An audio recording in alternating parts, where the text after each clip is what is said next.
Welcome back to Sailing El Jaleo! This week's episode is a little bit longer than normal.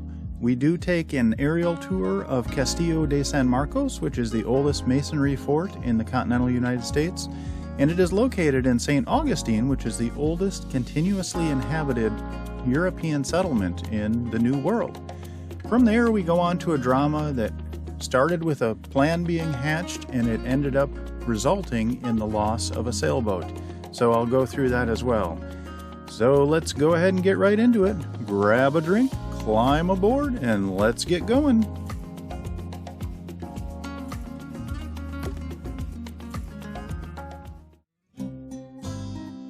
After spending a couple of days anchored outside of town, we casually made our way into St. Augustine, Florida. When we arrived, we were able to anchor right in the downtown area, a couple hundred yards off of the fort of Castillo de San Marcos. Navigating this portion of the intracoastal waterway was a little bit tricky. In this section, we transition from the Talamado River, we go past the St. Augustine Inlet, and then we enter the Matanzas River. And this was a little confusing because there were a lot of channel markers right along Anastasia State Park that are not on the navigational charts. So it was a little confusing, but we finally made it to downtown St. Augustine.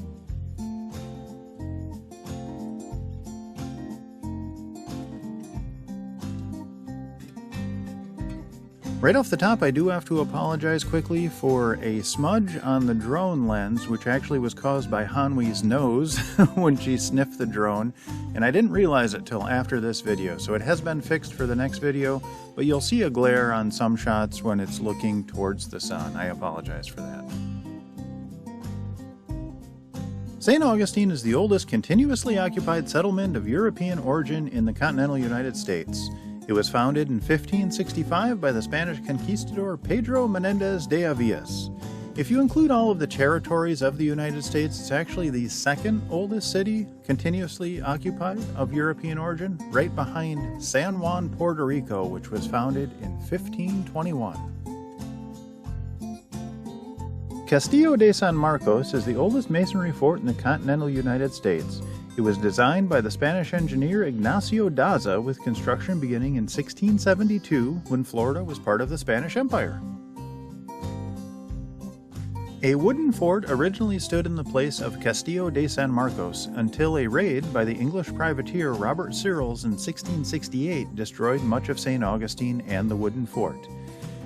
The first coquina stones were laid in 1672, and though built in part by black slaves owned by the Spanish, the fort later served as one of the first entry points of fugitive slaves from British North America into Spanish Florida, where they were freed by the colonial authorities.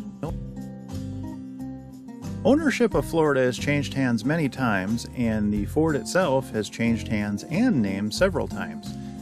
The fort and Florida was originally a Spanish colony, but Britain gained control of Florida in 1763, until 1783 when the Spanish reacquired the territory. And in 1921 it was finally ceded to the United States, where the base was renamed Fort Marion in honor of the American Revolutionary War hero Francis Marion. Under United States control, the fort was used as a military prison to incarcerate members of Native American tribes starting with the Seminole, including the famous war chief Osceola in the Second Seminole War, and members of Western tribes, including Geronimo's band of the Chiricahua Apache. The Native American art form known as ledger art had its origins at the fort during the imprisonment of members of the Plains tribes, such as Howling Wolf of the Southern Cheyenne. The fort was declared a national monument in 1924, and after 251 years of continuous military possession, it was deactivated in 1933. The 20.48-acre site was subsequently turned over to the United States National Park Service. In 1942, the original name, Castillo de San Marcos, was restored by an act of Congress. Hey y'all! Sorry for the noise in the from the wind generator. I might have to dub this over, but so we're still in St. Augustine here. I've been here for probably 3 or 4 days now. I think it's somewhere around the 18th or 19th of January. And I've been traveling on and off again with a guy ever since Savannah, and you know, he has his own boat and we've just been kind of going the same route and stuff. And he met up with another couple here in St. Augustine, and the ICW goes down that way, and the next nearest anchorage is 45 miles away. And with the currents through here, that's a real stretch to make it in the daylight that we have this time of year. And his boat is even slower than mine. So he wanted to go, the Atlantic Ocean is just right there. There's the St. Augustine Inlet. And we were going to go out into the ocean and then down the coast. It was supposed to be a calm day. And we were going to leave early this morning and go down to the Ponce de Leon Inlet. But he met up with some other people that knew the inlet out here, although I've been watching people on AIS go in and out all day, so I kind of know the route. And they wanted to leave late last night, and I decided for us, me and the pup dogs, that just was not a very good idea. I didn't want to be out. I have no problem going out in the ocean, and it was supposed to be super calm last night. So like, that's not an issue at all, but I didn't want to go at night. I thought if we got up this morning at, you know, got up at 5, ready to go by 6:30, you know, first light is coming in, we could do the majority of the trip down to the next inlet during the day. You know, we'd start out here a little bit in the dark, and then we would arrive down at the next inlet during the day.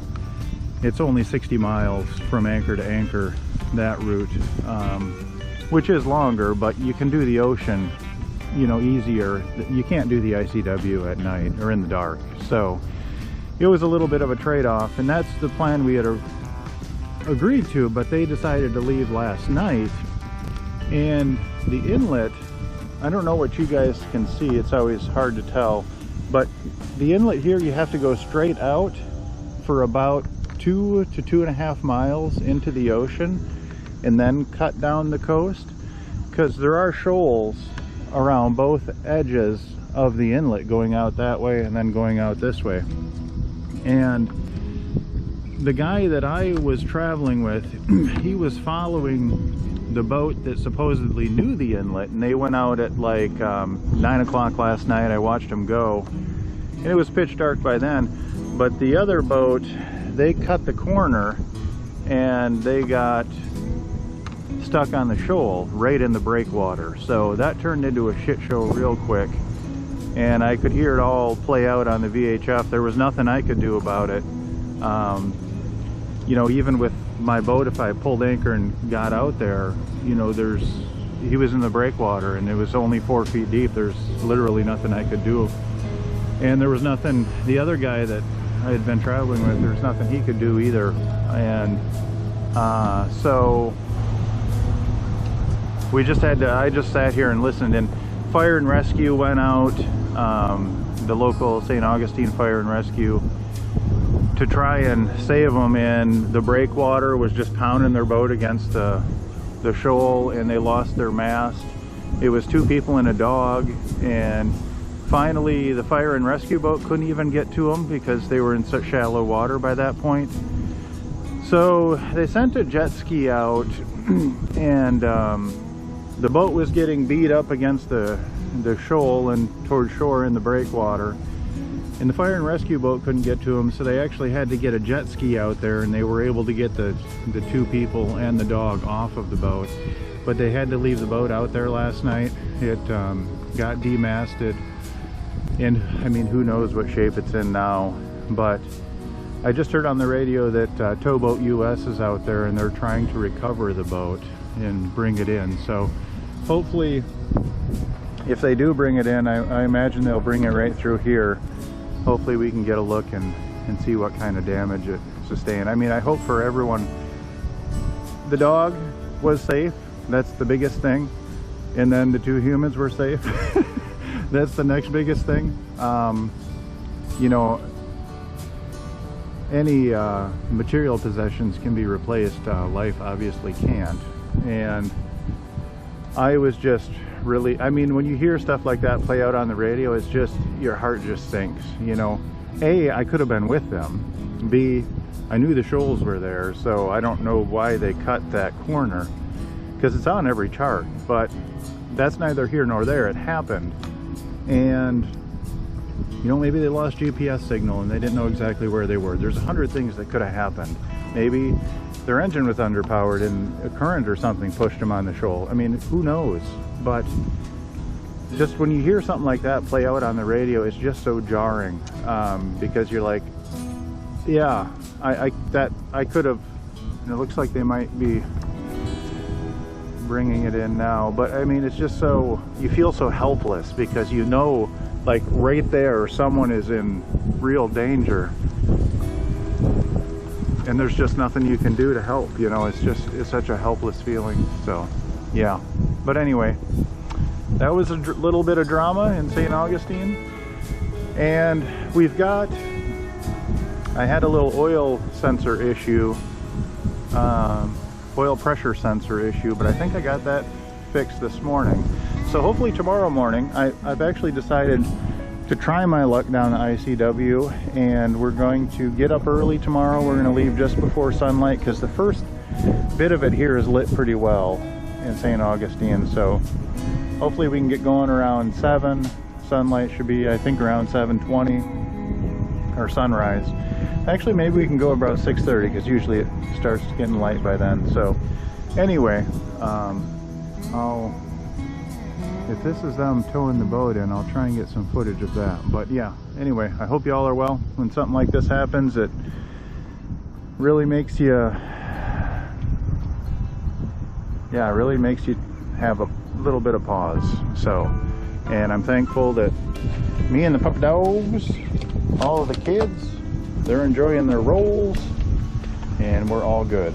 So, alrighty, talk to y'all later.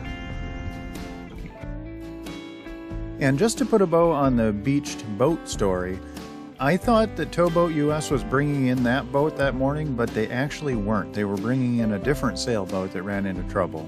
And I heard on the VHF, even though I left St. Augustine the next day, I did hear that that boat, they were still issuing warnings for it 4 or 5 days after the people were rescued. So the boat was in the breakwater or beached for at least 4 or 5 days. I don't know if it was eventually abandoned or recovered. I don't know. So that's as far as that goes. And that's all we have time for this week.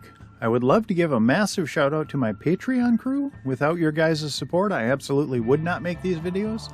And my Patreon crew is Joan and Juddy Judnick, Edwin Sauter, Val and Chris Alcorn, Denise and Eli Sackett, Joan and Jim Linbow, Sherry Erickson, Deb Shaw, and Matthew Spotton. Thank you guys so much for your support. It's really keeping me going right now. Thank you guys so much.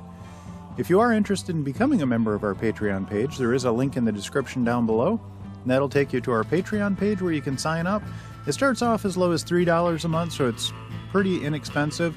And that gives you access to 99% of the content. There are bonus videos and photos on there. I try and post 4 or 5 times a week while I'm traveling, just to kind of give people live updates of what's going on, what I'm seeing, and that kind of stuff. So, and you'd help support the channel, which would be awesome.